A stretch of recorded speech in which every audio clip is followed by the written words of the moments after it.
Malkajgiri parliament సభ్యులు శ్రీ ఈటల రాజేంద్ర గారికి మా పాఠశాల తరఫున స్వాగతం, సుస్వాగతం. Welcome sir.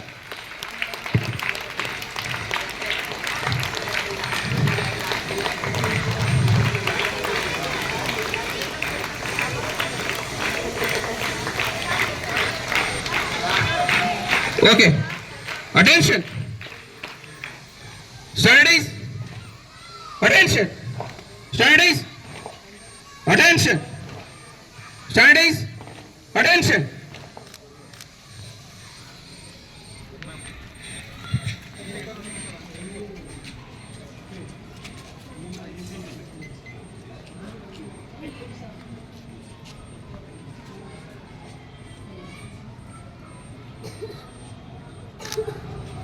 భారత్ మాతా కీ వందే వందే.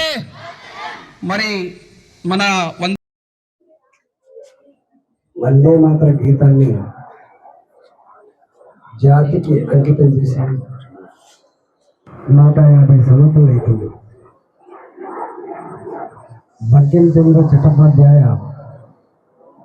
మనకి గీతాన్ని జాతికి అంకితం ఇచ్చిండు. పింగళి వెంకయ్య మనం ఎగిరేసేటువంటి 3 రంగుల జెండాలు ఇచ్చిండు.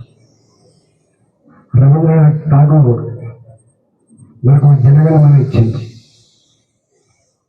పరాయి పాలకుల పదగట్టల కింద నలిగిపోతున్నప్పుడు జాతిని జాగృతం చేయడం కోసం, జాతిని ఐక్యం చేయడం కోసం, దేశభక్తిని పెంపొందించడం కోసం అనేక గీతాలు, అనేక రకాల ఉద్యమాలు జరిగినాయి. మీరు పిల్లలు, చిన్న పిల్లలు మీకు తరగతి గదులలో పాఠాలు నేర్పుతుంటారు. గత చరిత్ర గురించి, రాజరికాల గురించి, స్వతంత్రం కోసం జరిగిన పోరాటాల గురించి మనకు బోధిస్తూ ఉంటారు.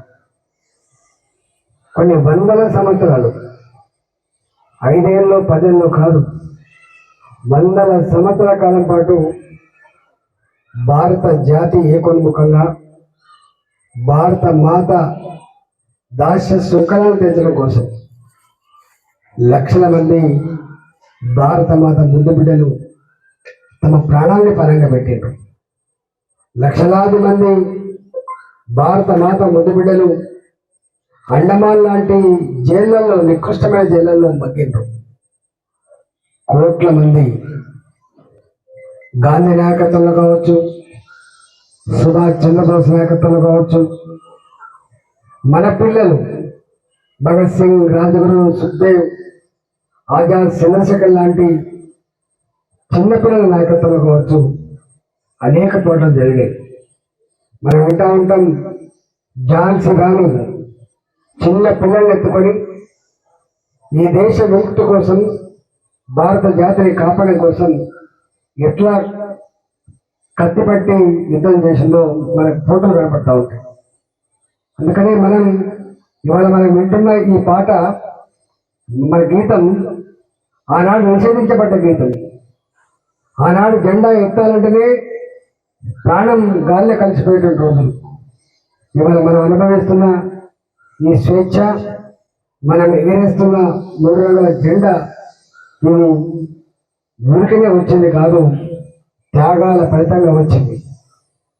ఈ మధ్యకాలంలో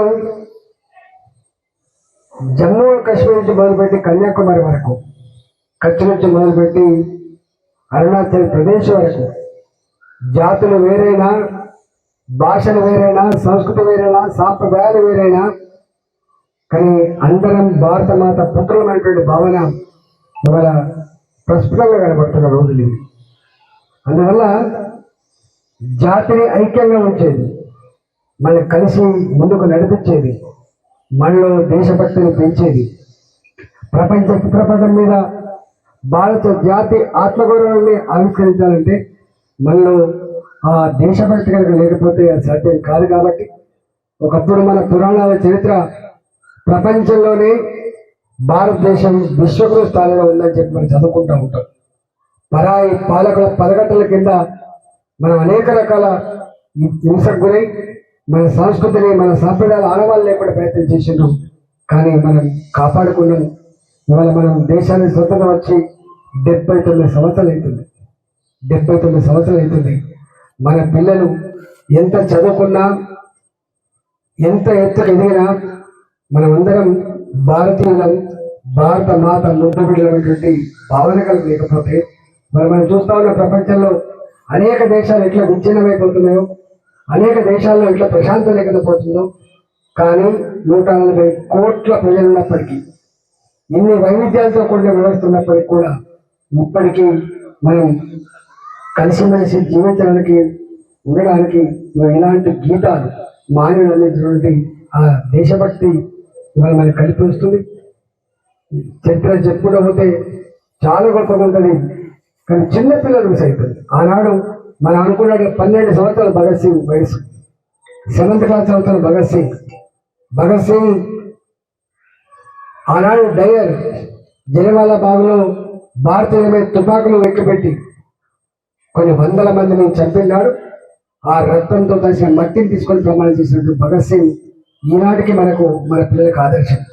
ఆయన అంటాడు, ఉరి శిక్ష పడ్డప్పుడు భగత్ సింగ్ కాపాడమని చెప్పి వేడుకోలేదు. ఆజాద్, చంద్రశేఖర్, రాజగురు సుఖ్దేవ్ లాంటి వాళ్ళు నేను భారత మాత విముక్తి కోసం చేయాల్సిన పని చేసిన, కానీ నేను వాని దగ్గర మోకళ్ళు దాచుకోలేదు, నేను చనిపోవడం మేలా అని చెప్పి ఉరికమ్మ పెట్టిన బిడ్డ భగత్ సింగ్ చరిత్ర మనం చూస్తూ ఉంటాం. కాబట్టి ఇవాళ పిల్లలు, మన టీచర్లు, మన పిల్లలలో ఆ జాతీయత, ఆ దేశభక్తిని మనం నింపాల్సిన అక్కడ ఉంది. కాబట్టి ఆ క్రమమే ఇలా భారత ప్రధాని నరేంద్ర మోడీ గారు మరొకసారి దేశ ప్రజానికానికి పిలిపించిండు. భారత జాతి మళ్ళీ ఐక్యంగా ముందుకు కదలాల్సిన శక్తి ఉంది.